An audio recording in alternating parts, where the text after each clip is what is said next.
एक गांव में दो दोस्त रहते थे, नकुल और सोहन।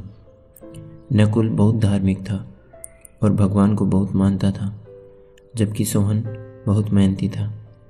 एक बार दोनों ने मिलकर 1 बीघा ज़मीन खरीदी, जिस पर वह फसल उगाकर अपना घर बनाना चाहते थे।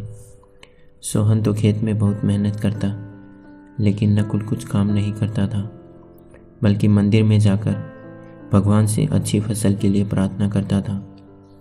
इसी तरह समय बीतता गया। कुछ समय बाद खेत की फसल पककर तैयार हो गई, जिसको दोनों ने बाजार ले जाकर बेच दिया और उनको अच्छा पैसा मिला। घर आकर सोहन ने नकुल को कहा कि इस धन का ज़्यादा हिस्सा मुझे मिलेगा, क्योंकि मैंने खेत में ज़्यादा मेहनत की है। यह बात सुनकर नकुल बोला, नहीं, धन का तुमसे ज़्यादा हिस्सा मुझे मिलना चाहिए, क्योंकि मैंने भगवान से इसकी प्रार्थना की है, तभी हमको अच्छी फसल हुई। भगवान के बिना कुछ संभव नहीं है। जब वह दोनों इस बात को आपस में नहीं सुलझा सके, तो धन के बंटवारे के लिए दोनों गांव के मुखिया के पास पहुंचे। मुखिया ने दोनों की सारी बात सुनकर उन दोनों को एक एक बोरा चावल का दिया, जिसमें कंकड़ मिले हुए थे।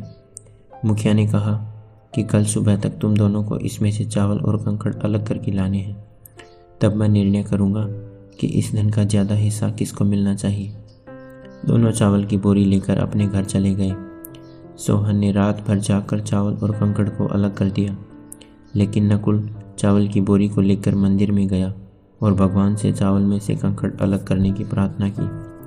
अगले दिन सुबह सोहन जितने चावल और कंकड़ अलग कर सका, उसको ले जाकर मुखिया के पास गया, जिसे देखकर मुखिया बहुत खुश हुआ।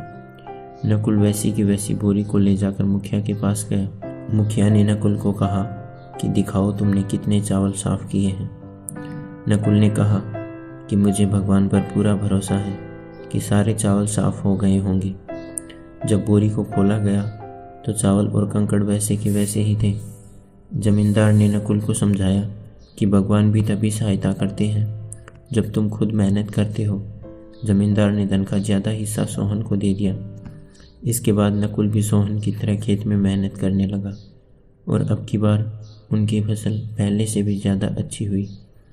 Moral of the story is, भगवान भी उन्हीं की मदद करता है जो खुद की मदद करता है। हमें कभी भी भगवान के भरोसे नहीं बैठना चाहिए।